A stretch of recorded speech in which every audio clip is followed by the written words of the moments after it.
ज्यावेळेस पुस्तक उघडायचे त्यावेळेस मला माझ्या वडिलांचा चेहरा दिसायचा. त्यांची जी झालेली हत्या आहे ते दुःखाचा डोंगर आमच्या देशमुख कुटुंबियात नाही तर गावासाठी खूप मोठा होता. मी जर अभ्यासात वेळ दिला तर माझ्या वडिलांना न्याय मला मिळवून द्यायचा, त्याच्यामध्ये मी कुठेतरी कमी पडेल. मला आता देखील वाटते की माझे वडील तुमच्याच इथे सर्वांमध्ये कुठेतरी बसलेले आहेत आणि त्यांची कल्पना खरंच खूप छान आहे की विद्यार्थ्यांना जर आपण प्रोत्साहन केलं आणि त्यांचं जर कौतुक केलं तर ते नक्कीच पुढे जाऊन त्यांना सुद्धा धीर वाटतो की आपण केलेल्या कामाचं म्हणजे आपल्याला फळ भेटते आणि ते तसंच पुढे काम करत जातात. माझं आयुष्य म्हणजे मलाच याच्याबद्दल काही कळत नाहीये, कारण की जी मानवीय हत्या माझ्या वडिलांची झाली त्याच्यातून हे दुःख आमच्यासाठी खूप मोठं होतं आणि त्यातच माझं एज्युकेशन, त्यामध्ये 12वीची परीक्षा असेल, नीटची असेल. माझी नीटची तयारी तर आधीपासून चालू होती, पण 12वीची बोर्डची एक्झाम होती, त्याचा अभ्यास तर लास्टचे 2 महिनेच म्हणजे ते पण माझ्यासाठी अपुरे होते, कारण की जे वडिलांचं दुःख होतं सर्वांनी बोलवलं तिथं जाणं, कारण की त्यांनी ती आत्मीयतेने बोलवलं आणि आपण तिथे नाही जायचं हे आम्हाला वेगळं वाटायचं. म्हणून आम्ही जे बाहेर मोर्चासाठी असलं, मी ज्यावेळेस ते पुस्तक उघडायचे त्यावेळेस मला माझ्या वडिलांचा चेहरा दिसायचा, कारण की त्यांनी आज आमच्यासाठी खूप काही, आज आम्ही इथे आहोत आणि सर्वांची ओळख झाली ती त्यांच्यामुळेच म्हणायला हरकत नाहीये, कारण की त्यांनी जी समाजातली म्हणजे समाजातील लोकांना पुढे नेलं, गाव सुधारलं, अशा प्रत्येक गोष्टी आहेत. त्यांची जी झालेली हत्या आहे ते दुःखाचा डोंगर आमच्या देशमुख कुटुंबियात नाही तर गावासाठी खूप मोठा होता.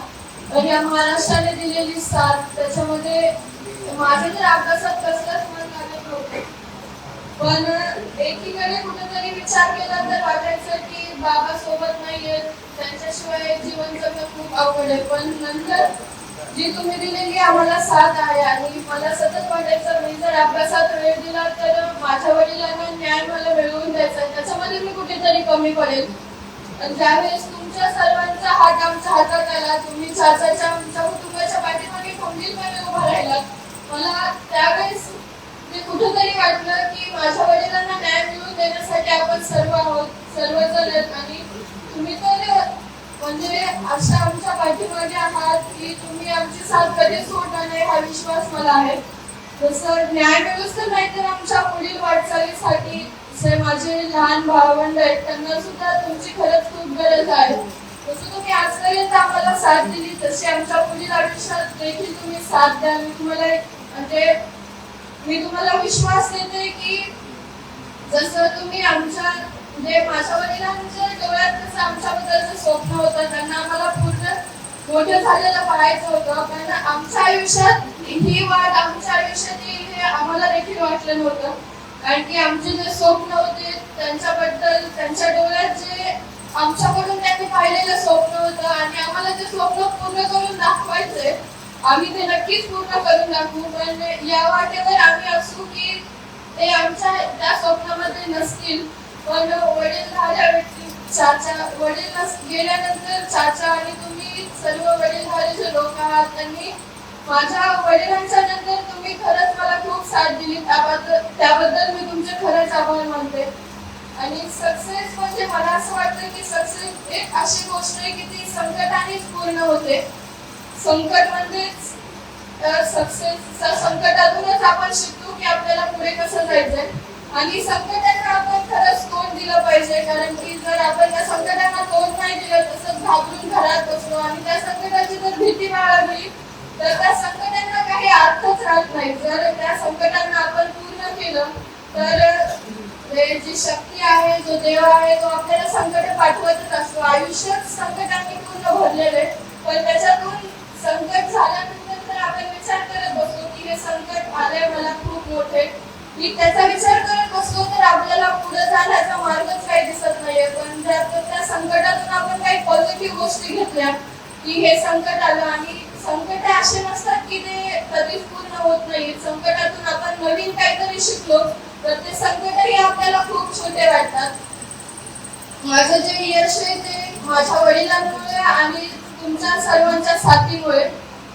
माझ्या वडिलांबद्दल तर आज फादर्स डे आहे, मी सर्व वडीलधारक मान्यवरांचे पितृदिनाबद्दल हार्दिक शुभेच्छा. पण खास करून मी माझ्या वडिलांना आज ते जिथे कुठे असतील, खरंच मला या गोष्टीचा ज्यावेळेस लोक भेटायला येतात ते सांत्वन करतात, पण ते आजीला तर समजून सांगताना एक वाक्य म्हणतात की आता तुम्हाला सावरावं लागेल, तुमचे जे नातवंड आहेत त्यांना तुम्हालाच बघावं लागेल, जे मोठे होते ते छोटे झाले असं समजून चला. पण त्या गोष्टीचं मला कधीतरी वाईट वाटतं आणि रागही येतो म्हणायला हरकत नाही. कारण की मला असं वाटतं की माझे वडील जे लोक म्हणतात की ते यायच्या वाटेला परत गेले नाहीयेत, पण त्या गोष्टीवर मला आतापर्यंत कधी म्हणजे विश्वासच नाही बसला की ते परत यायच्या वाटेवर गेलं. त्यावेळेस लोक कसं म्हणतात त्यावेळेस मला खरंच राग येतो आणि मला आता देखील वाटतं की माझे वडील तुमच्याच इथे सर्वांमध्ये कुठेतरी बसलेले आहेत. मला त्यांचा सतत तो हसरा चेहरा आठवतो आणि सतत वाटतंय की ते नक्कीच ते आपल्यातून गेले नाहीयेत, ते आपल्या सोबतच आहेत. माणूस शरीर रूपाने आपल्या सोबत असण्यापेक्षा तो आपल्या मनामध्ये आपल्या आणि त्यांच्या विचाराने आपल्या सोबत असला पाहिजे. आणि माझे वडील असं एक व्यक्तिमत्व आहे माझ्यासाठी तरी की मी त्यांना कधीच विसरू शकत नाही. त्यांनी आमच्यासाठी खूप काही केले आणि त्यांना मी आज या ठिकाणाहून हॅपी फादर्स डे सांगण्याची माझ्या मनापासून मी त्यांना पितृदिनाच्या खूप खूप शुभेच्छा देते. आणि तुम्ही सर्वांनी इथे मला बोलवल्याबद्दल खूप खूप धन्यवाद. माझ्यापेक्षा म्हणजे मार्क्स मी पुढे असतील, प्रत्येक विद्यार्थ्याला हेच वाटत असतं की माझं कौतुक झालं पाहिजे आणि तसं तर तुम्ही सर्वांनीच माझं भरभरून कौतुक केलं, त्याबद्दल मी तुमचे आभार मानते. आणि माझ्यापेक्षा जास्त आणि कमी मार्क्स आलेल्या विद्यार्थ्यांचे देखील मी कौतुक करते. कारण की मार्क्सने आपण कधीच मोठे होत नाही. मार्क्स ही आपल्या जीवनातील एक पायरी असते. माणसाकडे माणुसकी असली पाहिजे तर आपण आपल्या आयुष्यात पुढे जाऊ. जसं की सक्सेस कधीच आपल्याला एक आपण टप्पा पूर्ण केला की सक्सेस भेटत नाही. जसं आपल्याला हार बनवायचा असेल तर तुला पुन्हा एकत्र करून हार बनवावा लागतो. तसंच सक्सेसच्या जर आपण स्टेप बाय स्टेप गेलो तर सक्सेस आपल्याला हा नक्कीच मिळेल. मी आई वडिलांचं एक असं असतं की त्यांनी ते त्यांच्या आयुष्यामध्ये त्यांनी ती त्या टाइम मधून गेलेले असतात, म्हणूनच ते आपल्याला सांगत असतात की तू असं करू नको तसं करू नको. म्हणजे ज्यावेळेस मी कोणाला एका वडिलांना आणि त्यांच्या लेकीला बघते त्यावेळेस मला खरंच माझ्या वडिलांची खूप आठवण येते. त्यांच्याकडे टाइम नव्हता आम्हाला द्यायला, पण त्यांनी जितक्या वेळ घरी असायचे त्यावेळेस सतत आमच्या आनंदात त्यांनी म्हणजे तो आनंद आमच्यासाठी खूप वेगळा होता. मी आज एवढंच सांगते की त्यांनी तर आम्हाला कधी मायेने पुरवायला नाही, कारण की त्यांच्याकडे तो वेळ नव्हता. आणि ज्यावेळेस त्यांनी चांगल्या गोष्टी सांगितल्या, त्यांनी सतत सांगितलं की आपल्यापेक्षा उंच असणाऱ्या लोकांना बघण्यापेक्षा जे आपल्यापेक्षा लहान आहेत, जे कुटुंबात लोक राहतात त्यांचं जीवन किती वेगळं, ते प्रत्येक आनंदात त्यांचा आनंद असतो छोट्या छोट्या गोष्टी. आणि आपण जे नाही त्याचा विचार करण्यापेक्षा जे आहे त्याच्यामध्ये खरंच समाधान आणि सुख मानलं पाहिजे. त्याच्यातच खरं आपला आनंद आहे.